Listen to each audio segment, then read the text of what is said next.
26 would then have to be dapat siya ay 1 MOD 26. So, kung ang x value natin ay 3, saan ganun galing yung 3? Dito sa pinapasolve na to. So, ano dapat yung maging value ng y? The multiplied inverse. So, lalabas na ang makakasatisfy lang dito ay the lowest value of y, kasi maraming possible values, so that to be 9. Dahil you would have 3 multiplied by 9 is 27, subtracted by 1 is 26, divided by the modulo 26 will give us an integer that is 1. And now, so, yung formula ng P would then have to be 9 multiplied by the difference of C and M, then modulo 26. So before natin ma-establish yung formula na to, it must be that malaman mo yung multiplicative inverse ng A, or yung ginamit ko dito ay X. Multiplicative inverse ng A in modulo 26 or multiplicative inverse of X in modulo 26. So X or Y yun na, X or Y. X or A rather. So yung placement ng X and Y, the product must have a remainder of 1 when divided by 26. So yung AX suit CXRT can now be readily solved. So just in case gusto malaman yung A, from the ciphertext A, anong kanyang katumbas, di ba that would have to be P would then have to be congruent with 9, the multiplicative inverse of 3. Then before you multiply it with the values, you have to subtract C, which happens to be 1, because the ciphertext of A is 1, minus the adjustments, which happens to be 5, then modulo 26. So congruency with, you have 9 multiplied by negative 4, modulo 26. So what you will do getting the product, you would have the congruence with 9 and 4 would be 36, negative 36, MOD 26. So dividing 36 by 26 would give you a remainder of negative 12, negative 10.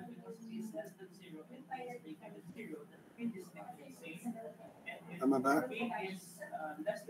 Negative 10. So negative 10 MOD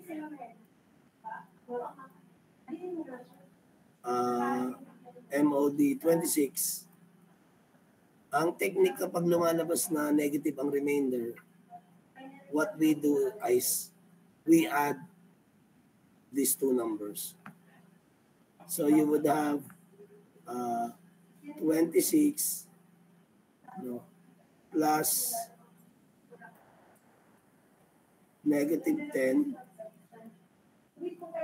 will give you positive 16. So this would be equal to positive 16. Positive 16 mod 26. So it will 0 remainder 16. Ano ba yung 16th letter of the English alphabet? Diba? Yan ay letter P. Diba? P. Dahil lang yung O ay 15th letter of the English alphabet. So, the 16 would then be P. So, the process is repeated for Aksut. Yeah, let's continue with letter C. Just letter C. So, wala na ako speed. Hindi ko ito pwedeng paisutin kasi ito ay PDF 5. So, yung X naman, kung hanapin natin, wala akong space ha. So, it would be P congruent with 9. Saan galing yung 9? The multiplicative inverse of 3 in modulo 26. So, multiplied by X. X is the 24th letter of the English alphabet. Right? Subtracted by M. Ang value ng M natin ay 5. Then, modulo 26. Sorry sa handwriting ko ha. Ano yung mouse eh. Wala kang stand Jamboard.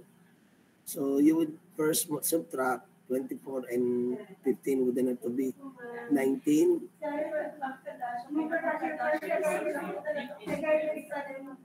Ano? 24 and 5 is 19, right? So, modulo 26.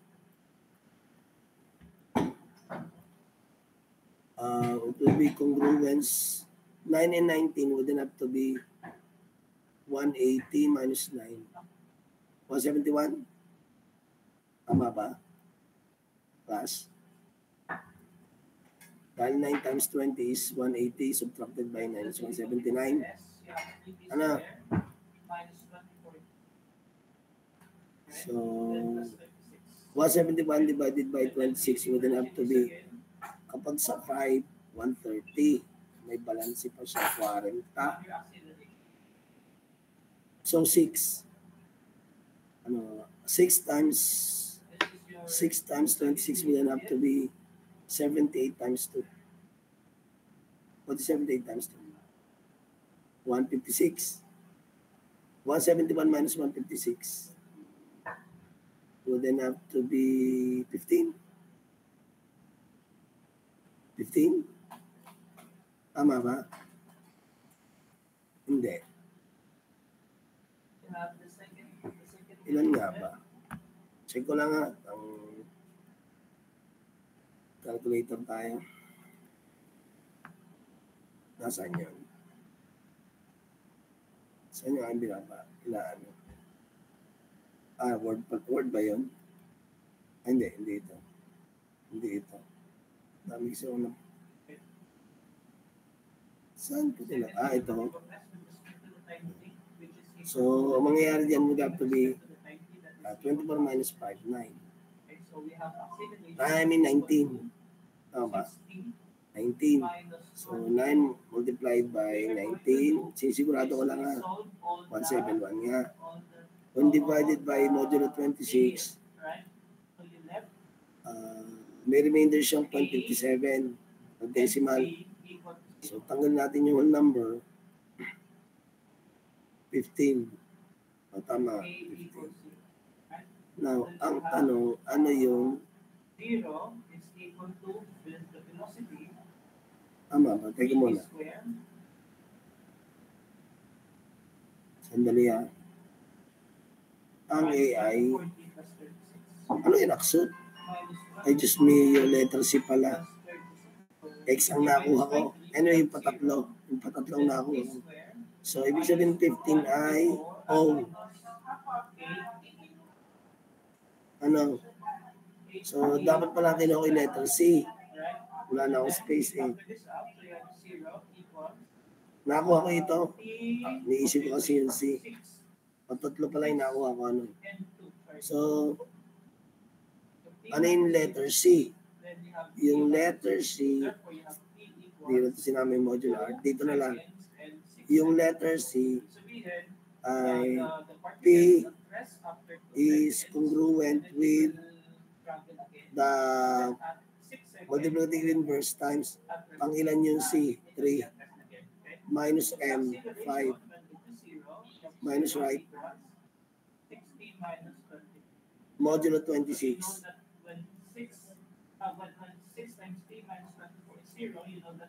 So this will have to be congruent with 9 multiplied by negative 2 So you have the interval modulo 2 or 26. Okay? So this would be congruent to negative 18 You'll have modulo 26. So kapag naka-negative pag negative yan, i-add mo na lang. So pag in-add natin yan, 2, 4, and 6. when added, Okay? magbibigay sa atin ng ang remainder 8. Ano ang pawalong letra ng English alphabet? H. You have Pag continuously ginawa yan, T minus 4, di ba lumalabas na doon sa aksot, yung AIP, yung CIH, yung XIO, pag tinuloy-tuloy natin yan, ito ang lalabas sa sagot. Phone home. Just in case, continuously, kasi the process will be repeated on and on and on and on and on and on. So yun ang lalabas yan. Phone home. But again, ang pinaka-dilemma lang naman dito sa part na to ng chapter is that finding the multiplicative inverse. No. How to get the multiplicative inverse of yung gamit yung congruence, whatever that statement or expression could be. Na, so yun lang. Hinanap ang multiplicative inverse. So just in case, ano ba ang, hindi ko ito papagawa, madali lang to eh. Ano ba ang multiplicative inverse kunwari ng 11? So kunwari, 11 times y, it must follow the format that is 11y must be congruent with 1 modulo 26. So we need to determine the multiplicative inverse of 11 in modulo 26. No? So may naisip ba kayong numero? So basically, wala pa akong sagot dyan. Inisip ko lang. So you have your 11.y subtracted by 1 divided by 26, it must give us an integer. Ano? So, kumbaga, starting with the integer na kunwari 1, so ibig sabihin, dapat ang nasa taas na to, 26 din. So, 26 divided by 26 must be 1. So, ibig sabihin, itong XY ay dapat ang value ay 27, di ka? So, hindi pwede. Hindi pwede. Ano? Hindi pwedeng lumabas ang 27 sa 11Y. If Y must be a whole number. So, ano ba yung mga multiples ng 11? Ano ba mga multiples ng 11? Di, siyempre, 11, 20, hindi. 11 and 1, 11 and 2, 22, 33, possible pa. Kapag binuwasan mo ang 33 divisible by 26, so hindi pwede. So, ibig sabihin, hindi dapat malaking numero yun. 11 times 4 would be not enough. 11 times 5 would still be, is it possible for 5? 11, 5, 55. Minus 1, 54. Hindi pwede. Ano? 11, 5, 11, 6. Parang nagtatral error ka na nga. 11.6 would be 66. Diba? 11.5 would be 55 minus 1. 54. Divisible pa sa 26 whole number, hindi. So, 11.6, 66, minus 1, 65, hindi. 11.7, 77, 77, minus 1, 76, tatlong 26, 78, hindi pa rin. Nasa lalayo ka, 11 and, siyempre 11 and 8, malayo na, 11 and 9. So, dahil matagal na proseso, pwedeng dito ka kumuha sa integer na lang. Halimbawa, sabihin natin ito ay 3. 78. So, dati 77, hindi pwede. So, punta makita tayo ng konti. 5.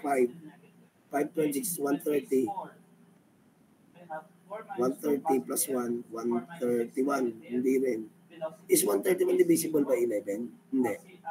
121 ang divisible by 11. Ano? So, hindi pwede. 6. Ang kanyang quotient. 626 is 156. 157 is 157 divisible by 11? No? Since hindi. Hindi, ano? Lalaki numero. 7 and 26. 7 and 26. 182 plus 1. Is it divisible by 11? Hindi. Hindi siya nabigyan ng buo eh. So on and so forth. Ano ba ang makikita niyong multiplicative inverse ng 11? Sa ganito ha. So hindi na pwede kung 10, kung ang integer natin ay 10, parang error na nangyayari dito eh. 260. So, dapat yan ay 261. Now, is 261 divisible by 11? Hindi pa rin. No? So, 11 siya. Mataas na numero to. Meaning, sa 11, ang integer, 11, 260, would be 260 plus 26 is 286.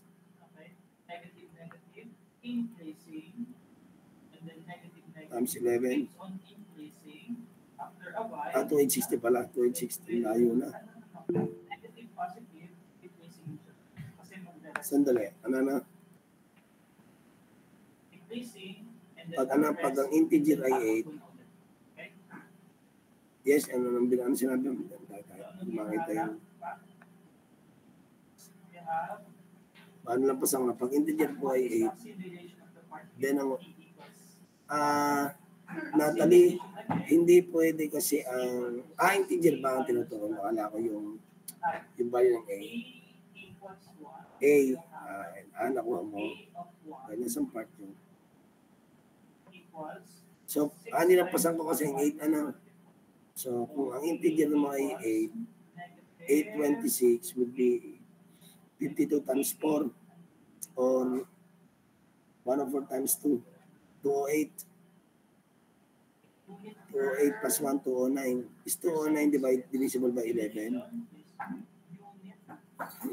Tama ba ang mental math kanina? 19. Yeah.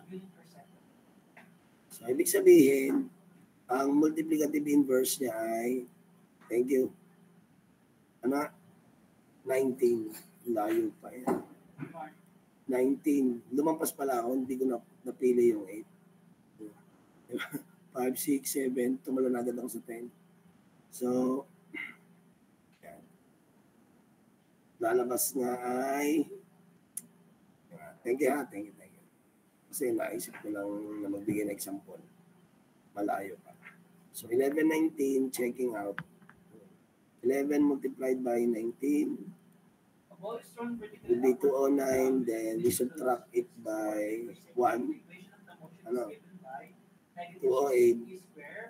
When divided by 26, 8. So, yung multiplicative inverse ng 11 ay 8.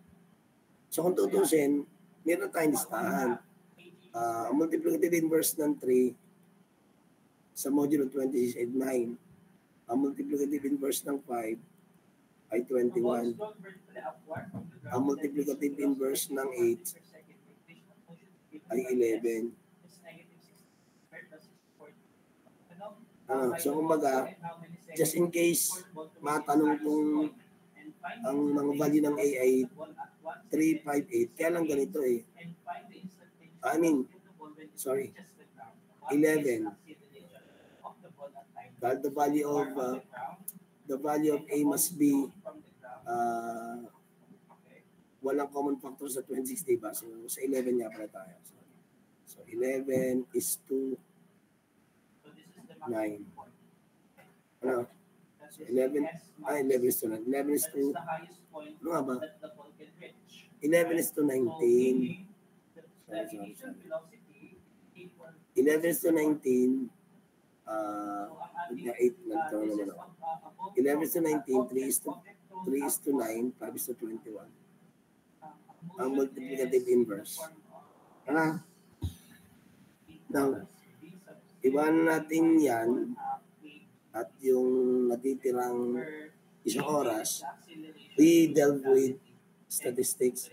I have here many materials patungkol sa stat. Ito, meron pa ako ng ito. So, iniisip ko kung saan ako mag-concentrate or i-assimilate ko na lang yung topic. Anong pagsasamahin na lang. Now we start with statistics and probability. So, stat, siyempre, as per definition, statistics, siyempre under ng math, ginagamit to, sandali. Or should I be maximizing na lang this? Para makayo magpulay. So, ginagamit siya para magawa ng desisyon made by gathering information. After having gathered the information, i-analyze and para makagawa ng mga predictions for future references. Yun yung gamit ng statistics. So, it also equips us with the different tools, statistical tools, para makagawa ng investigation in a way that is systematic, arriving at a solution, So, meron tayong conclusion, uninformed judgments. So, dapat may backup ka ng data, ng statistics, hindi pwedeng nasabi mo lang. So, before you say na, kaya minsan sinasabi na, paano mo nasabi? Paano mo nasabi na mas marami ang babae sa Pilipinas kaysa lalaki?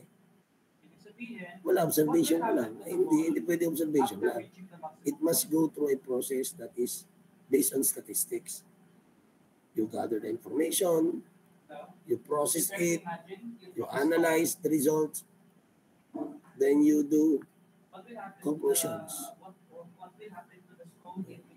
Kaya mahalaga rin ang statistics sa mga thesis. Diba, gagamitin niyo ito. Because before you arrive at a certain conclusion, dapat, again, merong prosesong pinagdaanan. And statistics do provide us with tools such as may mga methods naman para ma-organize, ma-summarize ang data, gagamitan mo siya ng graphs, tables, at saka mga statistical diagrams. I remember nung nagbabantay ako sa tawag dito, sa civil service exam, maraming nakikita ng examinees na nahihirapan sa pagbabasa ng graphs, pag-interpret ng tables, yung bar graph, pie graph, hindi sila makagawa. Pero napansin ko, pag kumuha ng civil service exam, ay may background ng engineering, may background ng science, ang gagaling nila pagdating sa ganyan. Kaya madalas ang nagtatap sa civil service exam. Ako po niya sa Pilipinas, 100,000 eh. Ang nagtatap dyan, may background talaga sa math kasi malaking advantage.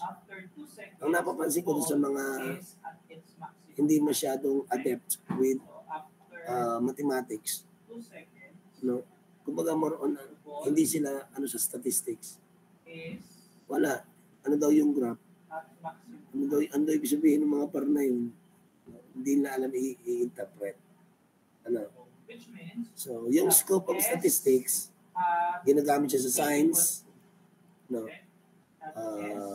Para mag-design ng experiment, analyze the data collected, and drawing conclusions about kung ano ba yung ginagawa. So, example niyan sa mga prototype niyo, sa, yun nga, sa thesis. Also, statistics ay ginagamit sa business para makapag, ng market products, ilan ba yung ipoproduce. Ay baka naman naparami ang production, hindi naman pala mabibili. So, yung monthly sales, masusunod, tumataas ba ang sales? Bumababa, magmi-meeting.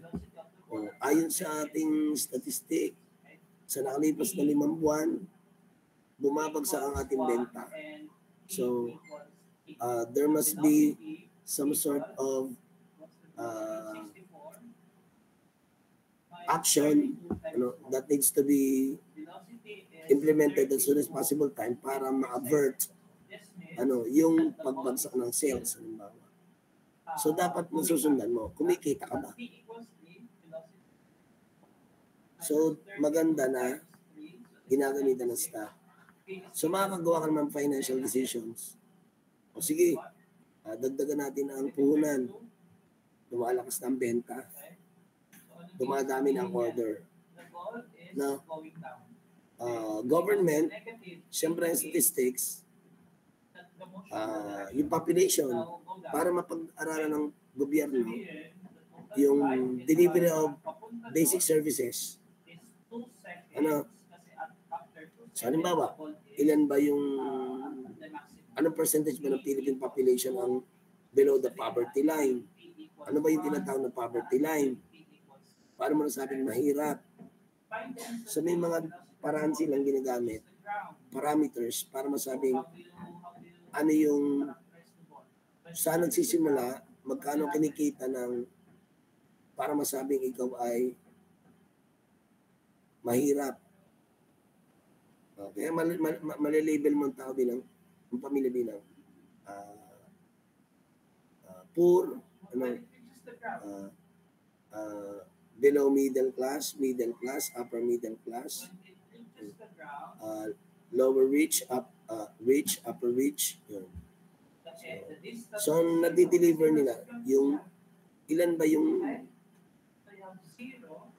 populasyon ng mga dapat tulungan. Ang isa ko lang napansin dito sa Pilipinas, yung kultura natin ng mayroong sector ng ating population na umaasa na lamang sa ayuda. Diba? Aware kayo dyan, diga? Merong yung nakakalungkot lang, yung iba umaasa lang talaga sa ayuda. So, parang nagko-cultivate siya ng culture of katamaran. Kasi umaasa na lang doon sa, di ba minsan yung, yung mga tupad? Pero kasi ang ibang alam, pinupolitika rin yan at saka inaabuso. May trabaho naman. Tapos, ay member ng tupad eh. Ay tapos magwawalis na ng kaunti.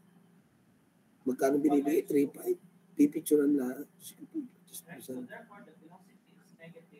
May kakayahan naman na hindi umasa sa mga government programs, pero member. At mayroon din namang dapat member, hindi naman ay sinasali. Biga. Nung nag-iikot ako noon sa dito may panting San Pascual ko na-encounter yun. Yung bukid na bukid siya, merong matanda, at saka merong anak, isang babae, at saka yung matanda lang nakatira. Yung nanay ata ay parang mga, nung panahon yun, ay doon akong buhay pa yun. Siguro ang matanda mga 92. Dadalawa yun kasi pumunta ako kasi kumaga nangangampad niya, pero walang ibang kapitbahay malayo. So, siyempre, hindi naman makakaboto na yung 92, diba? Eh, yung nag-aalaga, yung anak, nag-alaga, may edad na rin. May edad na kasi 92 na yung nanay. So, matandang dalaga yung anak, siguro mga around 50s. Eh, tinong ka nanay ka po ay nakakatanggap ng mga senior citizen, yung galing sa senior citizen, wala daw. As in, wala. Eh, tapos, mayroong iba, katutungtong lang ng 60 years old. May trabaho pa naman. Ay member ng nakakatanggap sa senior citizen. That is very unfair. Kasi parang nangyayari sa karamihan, kung sino yung kakilala, kung sino yung kaklose, kung sino kamag-anak, yun ang inuuna. At saka, I remember, yung AIX, yung nagbibigay ng mga ayuda rin dahil sa gobyerno, billion yun eh. Ay basta mayroong certification ng kapital, pwedeng tumanggap eh. Ay may trabaho. Tapos ang isang napansin ko pa, during the time na ang tao ay, kasi ito yung nangyari sa bayan namin sa San Luis, noong isang araw lang, nabalitaan ko. Ang daming tao, as in. Tapos, naroon yung mga kandidato na hindi naman sila dapat doon. Ano pakialam nila doon? Hindi naman sa kanila yun. So, nagagamit siya sa pamumulitika ng mga kandidato. And na dapat yun ay wala sila doon.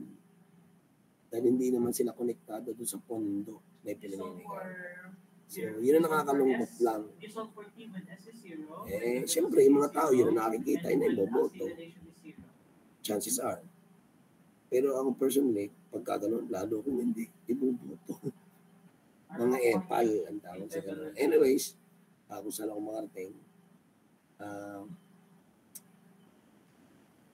So, government, so deliverables, healthcare, para makadevelop ang mga bagong drugs, yung tracking ng spread ng disease tulad ng panahon ng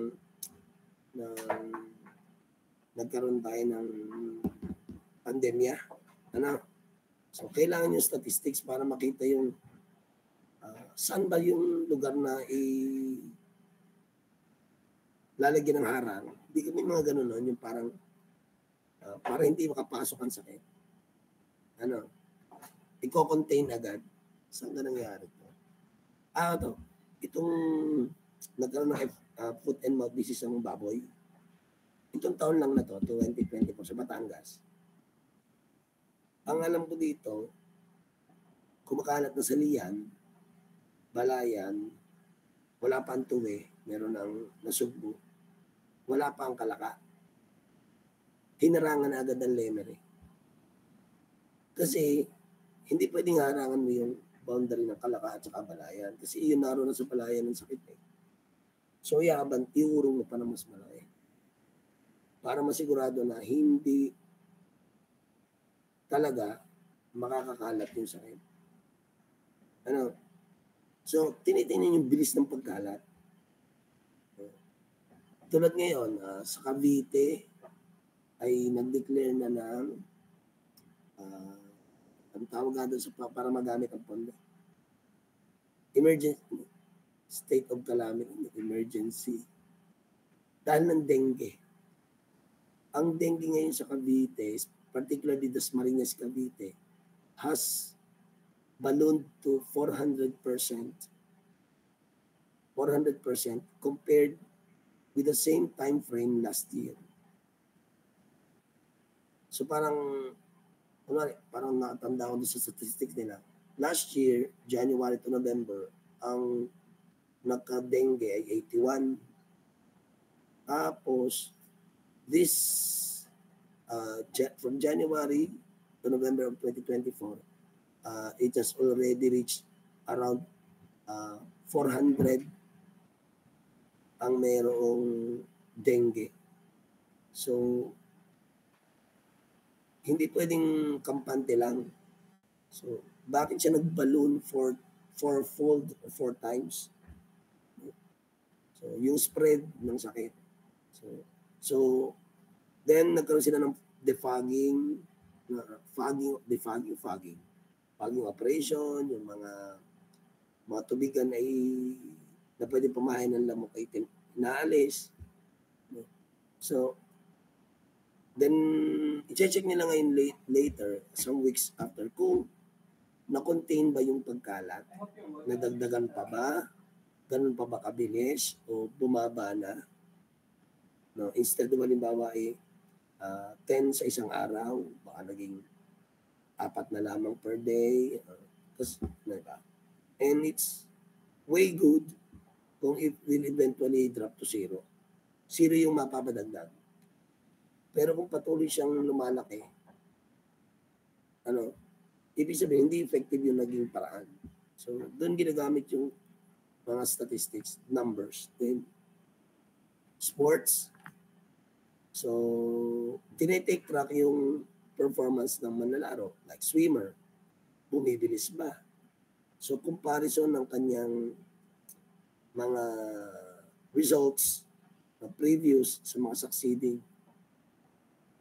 Parang pabagal ka na ng pabagal, parang pahina ng pahina. So, dapat ma-assert yun. Hindi ka na pwede sa national pool. Papalitan ka na namin. Hindi naman ikaw nag-i-improve So, kailangan mo ng bagong talent. At saka, siyempre sa sports, napipredict yung outcome. Sino ba yung mas malamang-lamang na manalo? Kasi depends sa kanya statistics. Sino ba ang magiging MVP? Depends sa kanyang statistics. So, marami application ng stat. So, sa inyo, parang engineering student, later on again, you will be needing statistics sa mga thesis, sa mga research. Should see.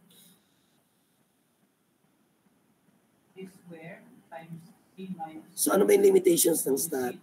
Yung quality ng data.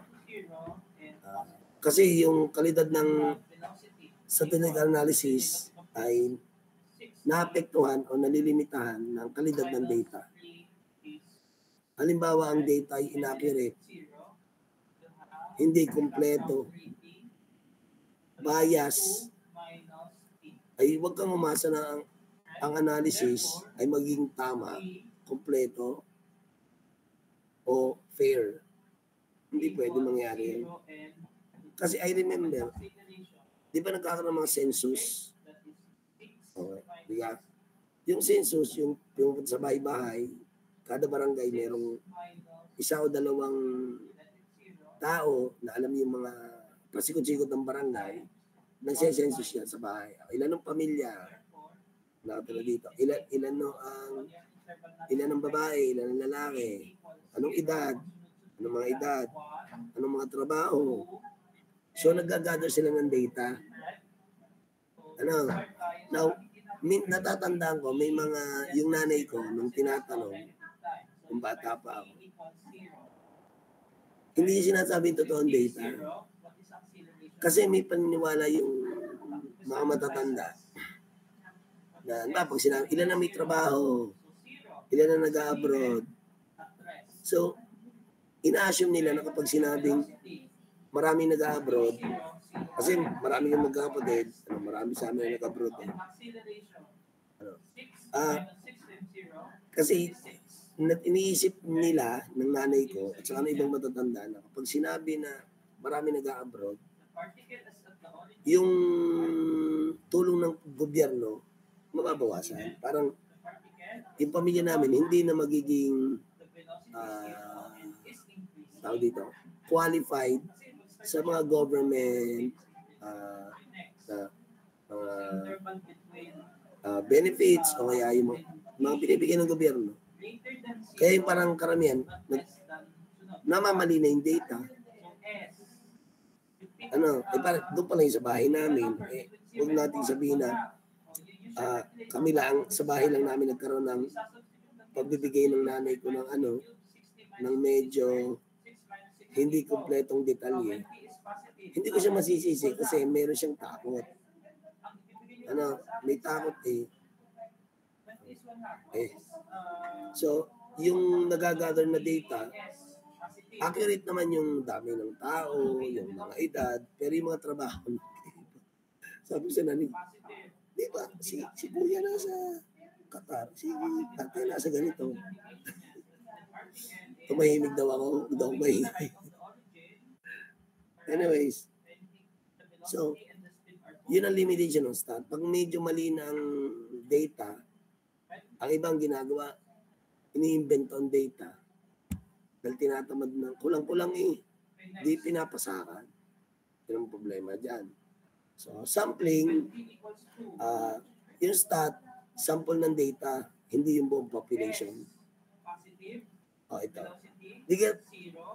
You're familiar with yung naglalabas sila ng mga survey, mga resulta ng mga survey, sino ang mga gustong iboto ng tao, di ba lumalabas yan? Sa totoo lang, ako mismo, pareho ko ng sentiment ng maraming tao. Wala pa akong kilala sa buong buhay ko na natanong tungkol dyan. Ito ang mga kakandidatong senador. Kung ngayon ang eleksyon, sino ang iboboto mo? Huwag yun ang sasabihin na 5,000 ang taong kilala ko o naka-encounter ko. Sa dami na kilala, ay wala kahit isa ko natatandaan. So parang, ang tanong ko, totoo ba yung data nila? Kasi minsan yung statistics, yung mga survey, nagkakaroon ng tao na kinukondisyon ang utak ng tao. Siyempre, pagdating ng eleksyon, sino iboboto niyan? Hindi ko iboboto. Kulelat sa survey, hindi ari mananalo. Patay. Ari nangunguna sa survey, ari iboboto mo. So, nagagamit ang ibang mga entities, tulad ng mga nagsosurvey na yan, kaya minsan sila ay accused of being paid. Bayad yung mga yan. Sabi ng iba, bayad naman yung mga yan, napaka-bias. Kasi nagkukondisyon. Kaya kahit mga tigbalang nananalo sa eleksyon, yung maraming kalokohan. Kasi nga, hindi natin mai-release ang katotohanan na yung mind conditioning, kinukondisyon ang utak ng tao. I remember nung Miriam Santiago, kay Duterte, nung si tumatakbo. Nung magsusunod, pumasok ako ng presinto, wala akong alam kung sino boboto kong presidente. Basta dalawang nasa isip ko. Ang nasa isip ko lang, doon ako pipili, doon sa listahan.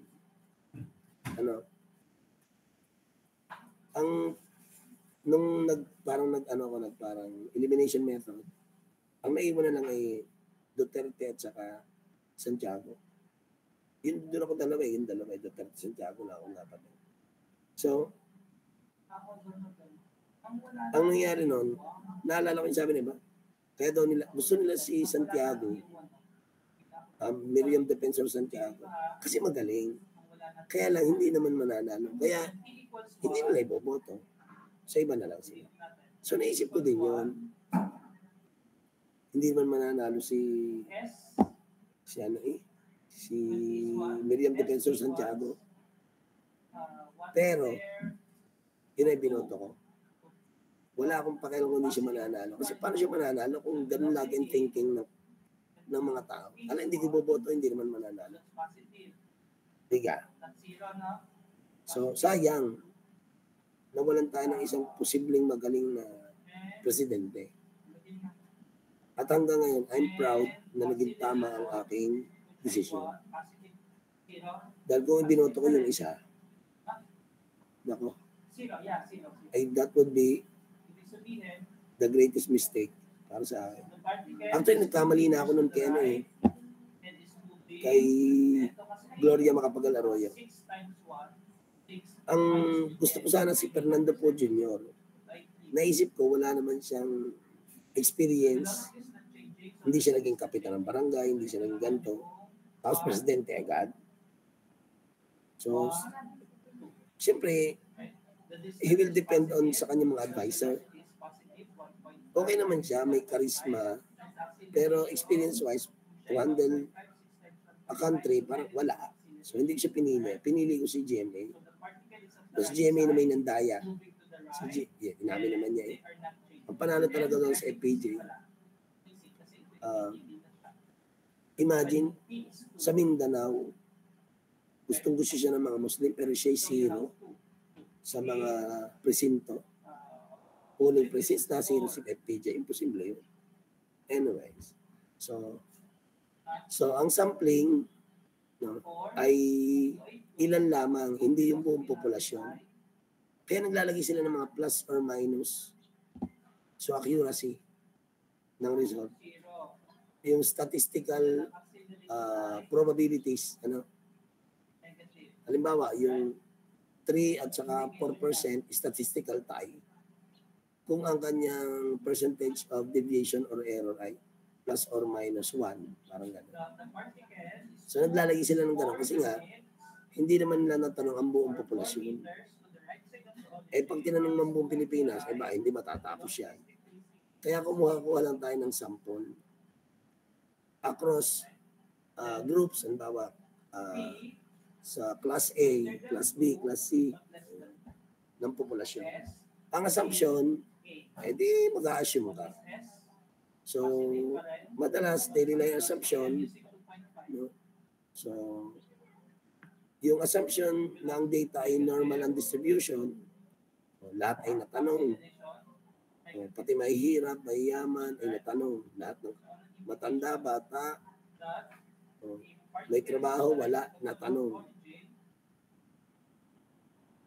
Kapag hindi normal distributed,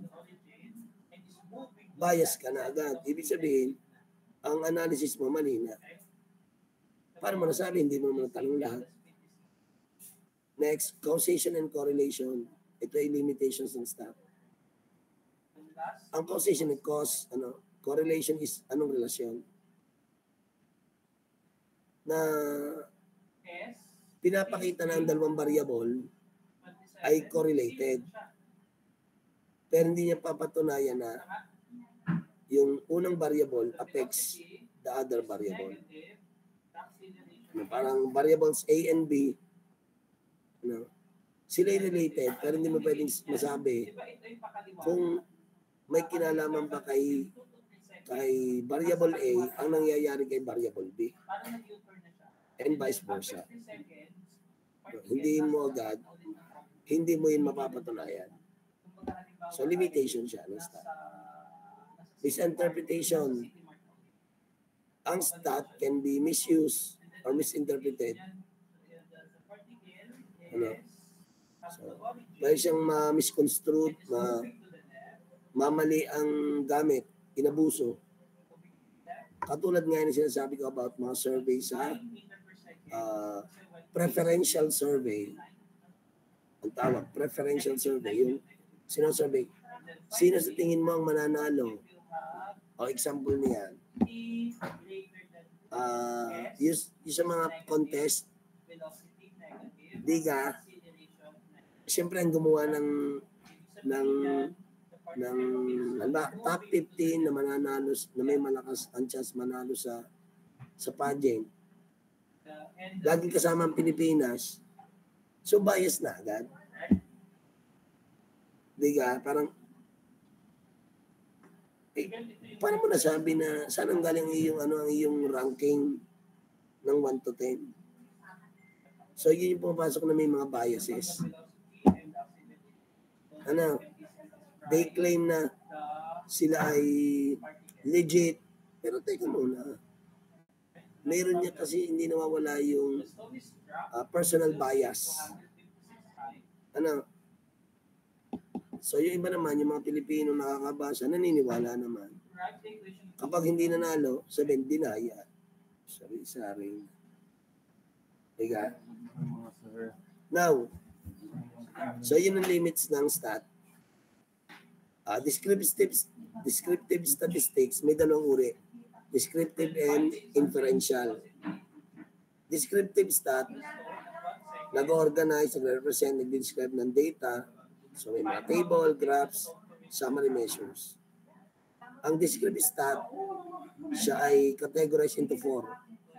Sinusukat yung kanyang frequency, ilang beses nangyari, occurrences, disparity o dispersion, yung spread, measure of spread, diba? Dispersion, measure of central tendency o yung tinatawag nating averages, measure of position. So, yan ang category ng descriptive stat. So, ano yun? Yung frequency, dispersion, central tendency, and position. Ang frequency, measurement, yung number of occurrences.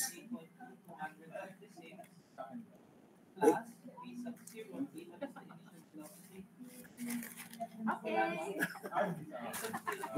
Mas marami tayo. Class, wala binigyan ng tinapay. Meron ba yung aking tsa? Ay, tsa. Ang tatay to. Yung may luya. Sa labat.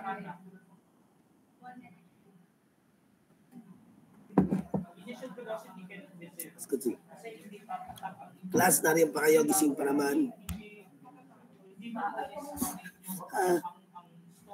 Gising pa.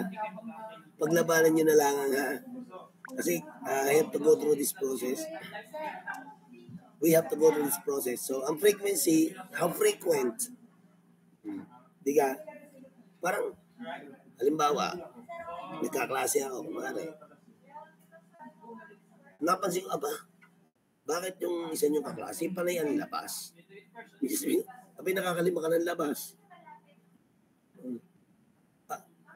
Ay, naiihiho. Kasi nung minsan meron ako sinita eh. Pwede gilabas ng labas. Ako pinapapay. Kinawak ako. Ang iba mong kaklase, hindi pa nalabas, kinakakalima na. Kung ako, ibinabalis ako sa ako. So, yung beses na nangyayari sa bagay, frequency, ilang beses kang kumain, yung mga ganun. So, halimbawa, yung bang mahihirap para masabi mong mahirap, isang beses lang kakain sa isang maghapon. Mga ganon. Ang mayaman, unlimited. So, frequency. Dispersion or spread or variability. So, it measures yung range, variance, at saka standard deviation. So, later na lang natin example lang kung ano yung range, di ba? Basically, alam mo sa... Opo, ma'am, salamat po. Ang range, di ba, ito yung difference ng highest at lowest value. Ano ba ang range ng iyong marka? Diga? So, from highest to lowest. Then we have variance. Ang variance ay square ng standard deviation. Di ba ang standard deviation, kung gaano siya nagde-deviate doon sa mean or average. So, ang dispersion, disperse. May kinalaman sa spread ng data. Yung isa, ilang beses nangyayari. Yung isa, gaano kakalat. Saan ka unahan ng word na kalat? Sa mga video, kalat. Central tendency naman, yun yung mga averages. Mean, yung arithmetic mean, median, yung nasa gitna, mode, yung pinakamaraming beses lumabas or nag-appear. para may kinalaman ng konti sa frequency. Yung mode, the more frequent doon sa mga data. And hindi laging mayroong mode, may possibility na sa roster of data, walang mode. Nangyayari yan kung ang data ay lahat ay single, walang nagdoble, walang nag 3 times. No? Position naman, sinusukat, measurement that describes yung percentile or quartile ranks. No? Anong percentage ng estudyante yung pumasa, anong percentage ng estudyante yung mag-uulit ng chemistry, quartile ranks, pang ilan ka sa mga exam. I remember, modesty aside, hindi ako makakakuha ng honors nung high school kasi out of 200 graduates, yung 3 lang ang kukunin. Nung panahon namin kasi, ranking ang nagiging basis ng honors. So, sa 200 na graduates, top 3 lang ang kukunin. Kaya kami nung naghahabulan, pataasan ng grade, kung saan makakakuha ng points. Talagang competitive. Ako galing ako sa lowest section ng first year. Pero dahil nangangarap ako ng honors, umangat ako sa 5 section ng 40-han. From lowest section, nakarating agad ako ng top section. So parang dun sa section na yon, nasa rank 40 ako. Papasok ko lang galing sa lowest section. Pagdating ng third year, number 15 na ako. Kasi umahabol talaga ako Gusto kong patunayan na kahit galing ko sa lowest section, kaya kong talunin yung magagaling, yung graduate ng mga private school. Galing kasi ako ng public Kaya kong talunin yung mga klase ko, mga kasapatos. Kasi naka-chanilas lang ako buong high school. Chanilas lang talaga ako ng high school. Pero private school yun So, ako naman nakakasagot sa klase. Now, so, kaya lang siyempre, dahil maliit ako, bang height ko lang noon, 4'10", hindi ako matanggap sa mga ROTs, yung parang ROTC ng high school.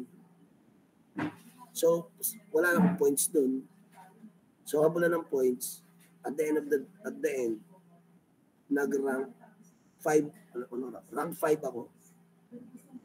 Kaya lang, 3 lang yung may medal, rank 5. Pero ang naging okay na sa akin kasi, ako ang rank 1 sa lahat ng lalaki. Kasi yung 4, 1, 2, 3, 4, lahat babae yun. Tapos ako na kasunod. Wala man akong medal, pero somehow, nagtap ako sa lahat ng lalaki. Kaya proud ako doon, nirepresent ko yung lowest section. Kasi galing ako sa lowest section. Kaya makaklase ko, pag kami nagkakaroon ng reunion, kaya ko makipag-mingle sa mga kaklase ko na galing sa lowest section at saka yung top section. Kasi nakatawid ako. Now, saan po mas important ranks na yun?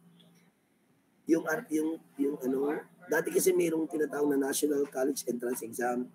Yung sa inyo ay parang yung mga STEM. Anong tawag nga dyan? STEM, UMS, gas, ano pa yun? Di ba yung parang i-guide kayo kung saan kayo pupunta? More on engineering, sciences, yung STEM, di ba? Yung sa amin, NCEE. NCAI. Ang kanila, NCAI. Yun, NCAI daw. Sa amin, siya rin dapat mo yung NCEE. NSAT. Yung sa amin sa NCEE, ang nangyari, kapag bagsak ka, yun yung binabase sa quartile, sa may ranks. Hindi ibig sabihin na nakuha mo ay 50%. Hindi ibig sabihin na bagsak ka. ang pinag-uusapan, anong rank mo versus lahat ng umexam sa buong Pilipinas. So pag sinabing ang nakuha mo ay 75, mayroong umexam, 25% of the examinees perform better kaysa sa'yo. Kunwari, 100,000 umexam, ikaw ay 75.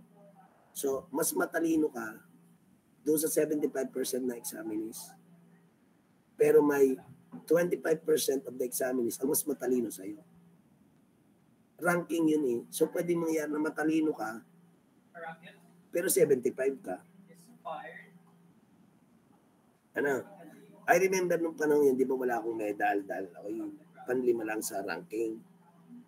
Nakuha ko yung top 1 ng parang NCAI, ng sinasabing parang NCAI, ng NSAT, ang siya ang amin. Tinalo ko yung valedictorian, salutatorian, at saka yung first honorable. Ang nakuha ko ay 98.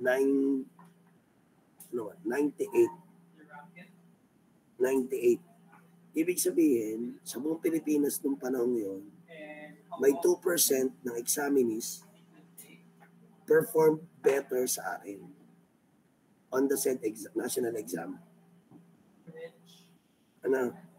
Yung utol ko, yung isang kapatid, nakuha niya ay 99++. May ganun kasi, 99++. Ibig sabihin, less than 1% na examinees ang mas matalino sa kanya. Or hindi naman talaga relative na mas matalino, but perform better sa kanya. Kasi di ba may estudyanteng magaling sa exam? Merong matalino pero hindi magaling sa exam. May mga ganun eh.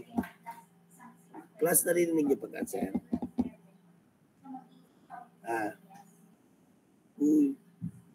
Tinulugan ako ng mga estudyante ko. Hindi ka. Pero, okay naman, naintindihan niyo pa naman nangyayari. So yung rank, yung position kasi, base doon sa ranks, pang ilan ka,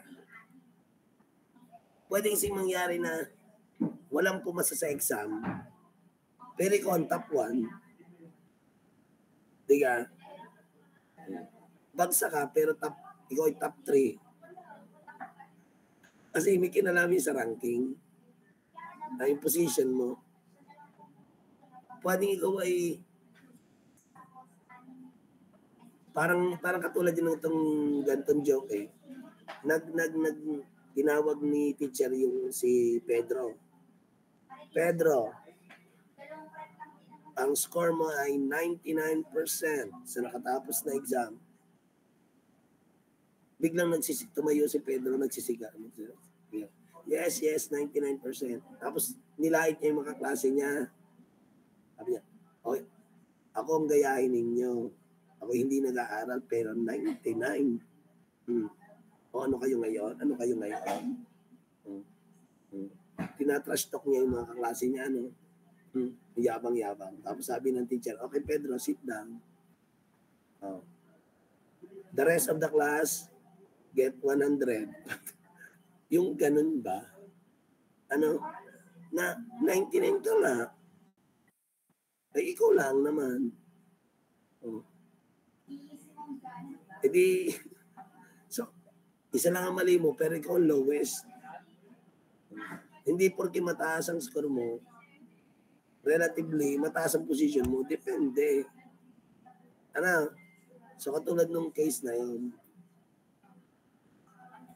Kaya minsan di ba ginagamit yung pagbagsak sa exam, sabihin nyo, para ma-appease nyo yung sarili at pagkakito kasi yung magulang. Uunahan nyo na agad para hindi magaling. Kami nag-exam sa chemistry, yung pinakamatalino ay bagsak.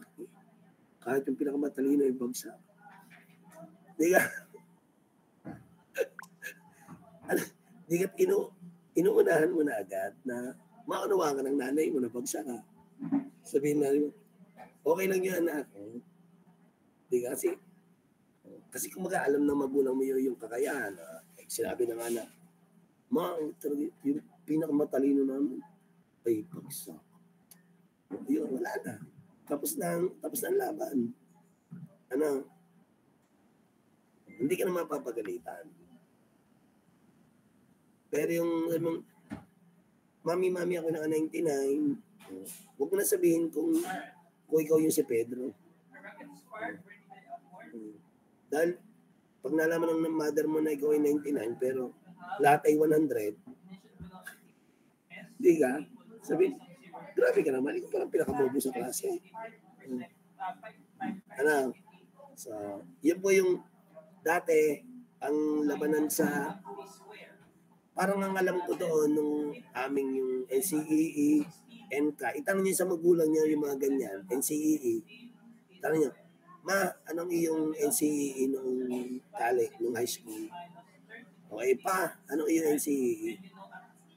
Dapat ang mga score ng mga yan, kasi noon, pag naka 90 plus ka, may ano ka na, mataas ang tingin sa iyo. Para nung panahon namin, mas binibigyan ng weight ang resulta ng NCEE kaysa mga valedictorian, academic honors. And I remember nung panahon yun, hindi man ako graduate ng may medal, pero rank 5 na ako. Pinaghirapan ko naman talaga yun. Graduate naman ako ng akin ang gold medal ng NCEE. Kasi historically, ang nakakakuha ng top 1 sa NCEE, National College Entrance Exam Test, ang nakakakuha ng valedictorian sa aming school sa history. So, nagulat lang sila na for the first time, hindi valedictorian na nakakuha. Ang nakakatawa pa nito, kapareho ko ng percent yung salutatorian, 98 din. Pero akong rank 1 kasi out of 330 items, ang aking score ay 298. 301. Yung salutatorian ay 298. Tatlong points lang ang labang ko. Pero paras kami ng percentage. So, sa akin binigay. Galit na galit sa akin yung salutatorian namin. Kasi gusto yung patunayan na mas magaling siya sa valedictorian. Yun ang chance niya. Naharangan ko. Kinumpronta niya ako. Sabi niya sa akin, bakit mo ako nilampasan? Kasi dapat sa kanyang top 1, di ba? Ang nangyari, lamang ako sa points. Kaya, pagka nagkikita mo sa rin, hindi ko pinapansin yung salutatorian na yun. Napaka-grade conscious. Now, pero successful naman. Alam ko na, sa Canada, accountant. Kaya lang, siyempre, attitude pa rin ang ating titingnan, di ba? At the end of the day. Now, ang inferential statistics naman ay allow us to use information na nakolekta natin para makagawa ng decision, makapag-predict, at mag-infer sa mga populasyon or inferences mula sa populasyon. Dahil mga bagyo, siyempre sasabi agad nila na ang mga bagyo ay papuntang north. Pagdating pagmalas sa Amihan, papunta na ng South Luzon, Visayas, yan ang dadaanan ng bagyo. Bakit nila nasasabi? Kasi meron silang basis sa mga nagdaang taon. Merong pattern. So nakikita na lang yung mga possible na galaw. So napipredict nila saan dadaan ng bagyo, gaano kalakas na ulan ang ibibigay. So inferential stat, binigyan tayo ng it allows us na magbigay ng statement o declaration na wala dun sa available data. Kasi nga, nagpipredict ka na. May pattern, inferential stat. Ito na yung nagbibigay ka na ng mga Okay, ito ang gagawin natin. O ganitong budget ang ilalagay natin sa Office of the Vice President na luka-luka. Yung mga pag-aalaw ng mga budget.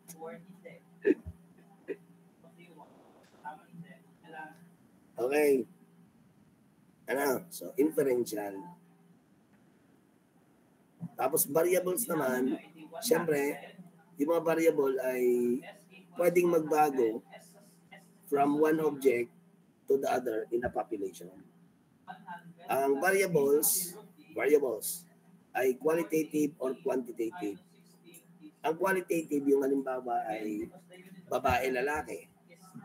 Yung mga size. Yung quantitative, yung mga nabibilang.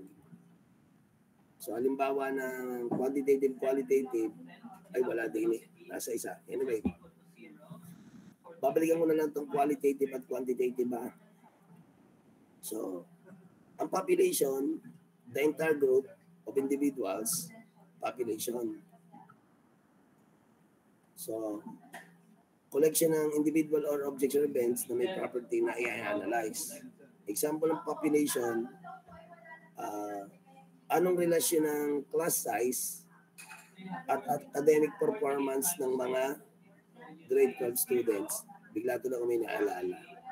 Naalala yung medyo skandalo nung nagdaang mga linggo about estudyante na isang school. Yung napalagay sa huwag na siya yung academic performance ng mga estudyante na college. So, yun ang isang sample. Anong correlation? May kinalaman ba yung dami ng estudyante doon sa galing nila sa klase? Halimbawa, ilang kayo sa klase natin? 41, 42, 44, gano'n na. Yung section 10, 22 lang. Halos kalahati nyo. Now, kung may kinalaman ba yung pag mas madami bang estudyante, parang mas mahirap matuto. Pag konti, mas madaling matuto. May kinalaman ba yun? Halimbawa. So, yun yung halimbawa ng kailangan mong i-analyze. Ang sample ay mas maliit sa population. Yung population, yung buo, yung sample, bahagi ng kabuuan. Kasi bakit tayo gumagamit ng sampling? Napakalaki ng populasyon. Hindi mo makukuha lahat. So magsasampling ka na lang. Yung sampling, they represent the population in the study. So, yung resulta na nakuha mo sa sample ay ipoproject mo para makapag-conclude ka o masagot mo ang tanong tungkol sa populasyon. Kapag ang data ay kinolekta sa bawat tao, ang tawag doon ay census. Kapag ang data ay kinuha mo sa sa bawat isang tao ng buong populasyon, census ang tawag. Census. Kaya lang, sa ground o in reality, ang tawag nila, mayroon daw magse-census. Ang nangyayari, yung head of the family lamang ang natatanong. Pero kumbaga, yung taong yun, ang magpo-provide ng lahat ng data tungkol sa all members of the family. Hindi na nire-require na kada isa ay tatanungin. Kung sino yung available sa bahay. Tapos yung head of the family, siya ang pwedeng sumagot para dun sa mga, or para ma-represent yung mga wala. Siya nasa trabaho, siya nag-abroad. So yung data tungkol sa kanila, makakolekta pa rin naman, no? Kaya still, nag-qualify siya as census. Okay? Ang mga uri ng data o variables ay meron tayong discrete at meron tayong continuous. Ang discrete, yung fix ang value. Halimbawa, ano mga size ng sapatos? Ano mga size ng sapatos? Kunwari, sa mga lalaki, sa mga aming mga lalaki, meron tayong 8, 8.5, 9, 9.5, 10, 10.5, 11, 11.5. Diba? So may fixed value. Discrete. Ano mga size ng damit? Extra small, small, medium, large, extra large, double extra large. Tama ba? XXL. Merong XXS, di ba? Meron ba? Class, meron ba damit na XXS?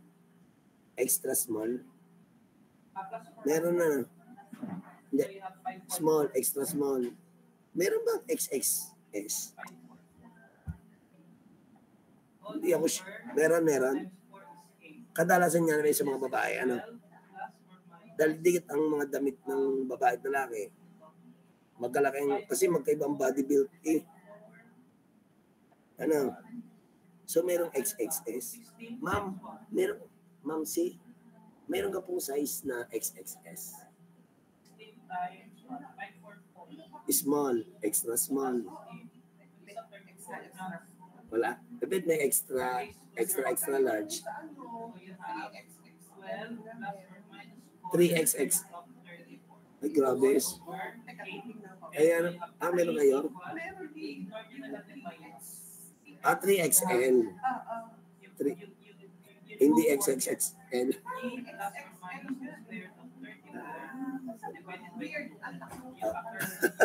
American size pala.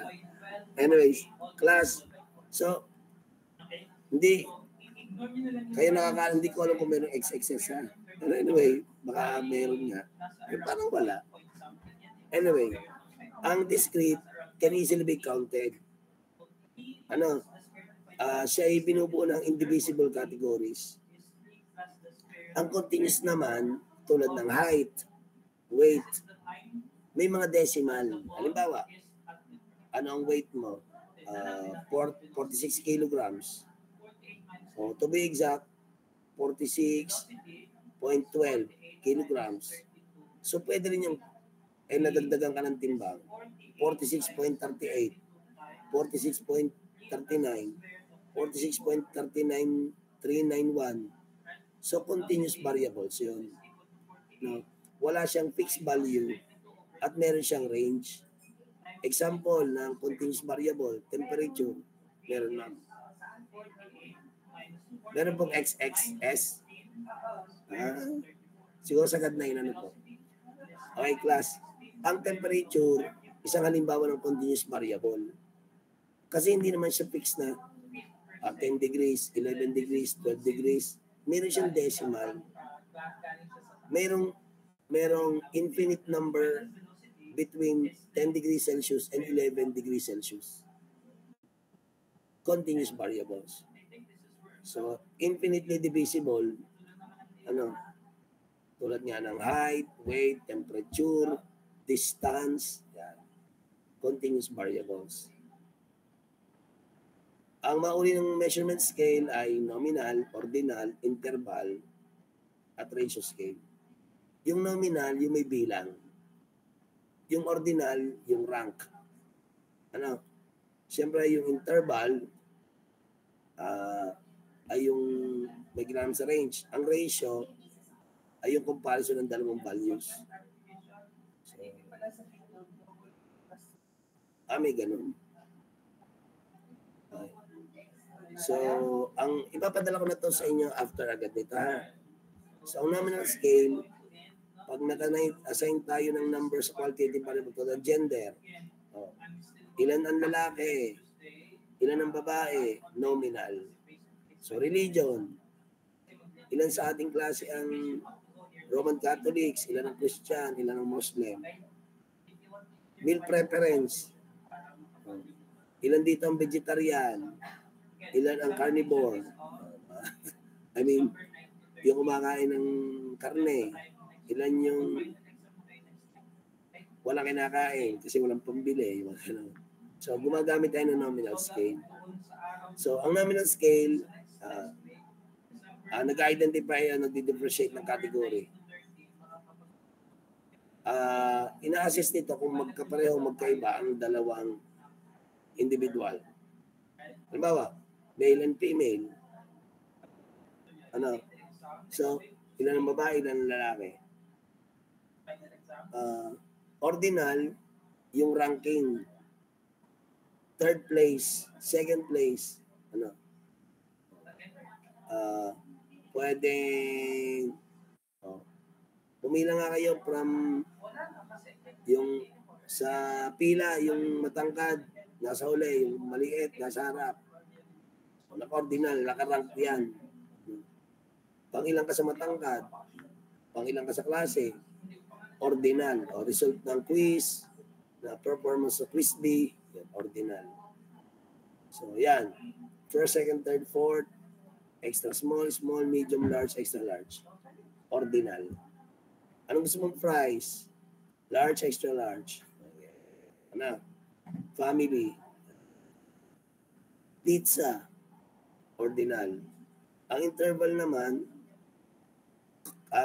nominal and ordinal scale, pero may kinalaman sa interval. Example ay yung rating, test scores, at saka temperature. Kasi meron siyang halimbawa, di ba ang temperature ay kada isa? O kaya ang test scores, laging whole number. O nga ilan na nakakuha ng 41, 42, ilan na nakakuha ng 43, ilan na nakakuha. So, interval ay by 1. O kaya itong sa grade ninyo na 1, ang 1, 99 to 100. Ang 98 to 100 pala. Ang 1.25 ay ano nga bang grading? 75 to 77, 3. Ganon. So, mayroong interval. 78, 79 na grade to 75.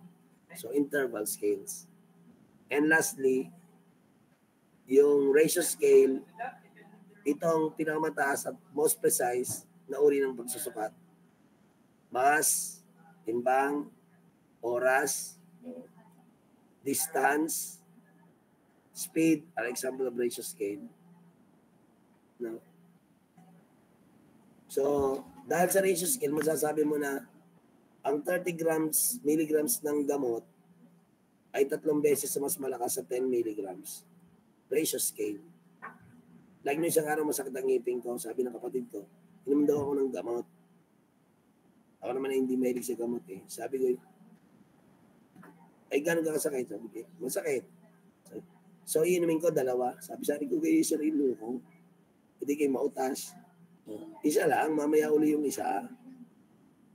Ay parang 2 na agad para tanggal na agad ang sakit. Ay yung epekto. Delikado, So, yun ang ibig sabihin ng ratio scale. So, hanggang lang muna tayo. Para may konti na lamang, papadala ko ito sa inyo. Yun. Para next meet, may computation tayo. So, ipapadala ko itong material na to plus yung other material. Na meron pa ako dito. So, kasi may klase na kayong kasunod. So, sige. Ito yung papadala ko dun sa inyo para may computation. Sige na muna at may klase pa kayo sa kabila. Pahingi ng sorry dun sa teacher ha. Thank you for your time. Class dismissed. Thank you, sir. Papadala ko yung material para mabasa-basa. Thank you po. Salamat po. Thank you po. At thank you for staying.